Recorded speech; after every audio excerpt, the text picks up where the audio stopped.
මේ අපේ ජාතියයි. මේ අපේ ආගම. ෆුට්බෝල් අපේ ජීවිතයයි. මේක තමයි අපේ රට. මේක තමයි අපේ ගේම් එක. මේක තමයි අපේ ජීවිතය. අපි අදින් පස්සේ කරන වැඩේ හරියට කරනවා.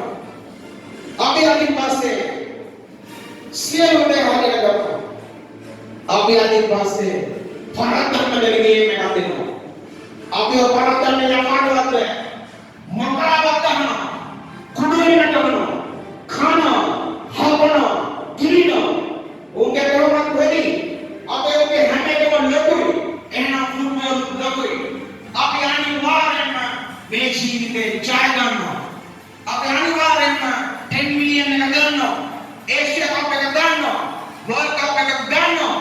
අපි ලීඩ් කරනවා. අපි ගේම් එක දෙනවා. මම දෙනවා අවස්ථාව සුජාන්ට හොඳ වචන ටිකක් දෙන්න. හොඳට දෙන්න. ඇඟේ කරක් දෙන්න. ස්ටාර්ට් ගෝ. හොඳයි. හැම මැච් එකම ගන්න අන්තිම මැච් එක. හැම මැච් එකම සවුත් කොරියාවට දුන්නා, නෝර්ත් කොරියාවට දුන්නා. ඒක මම ගන්න මගේ අන්තිම මැච් එක. හැම මැච් එකම. මේ මැච් එකට අපිට කවුන්ට් කරන්නේ අපෝන කවුන්ට් ඉන්නේ ලංකාවේ ගන්න, ඉන්දියාවේ ගන්න. අපි ගන්න හැම මැච් එකම අන්තිම මැච් එක. 100ක් නෙමෙයි 110. ලංකාවේ රට දිනන්නේ 110. ඉස්සෙල්ලා බලන්නේ අපේ ටීම් එකේ පළවෙනි මැච් එක ඉස්සෙල්ලා උඩ පගයාවක් ලංකාවක් වෙනවා කියලා හිතාගෙන ගන්න ඕනේ මල්ලි. අපේ බවුලරට ඌට එකට සම්බන්ධ කරලා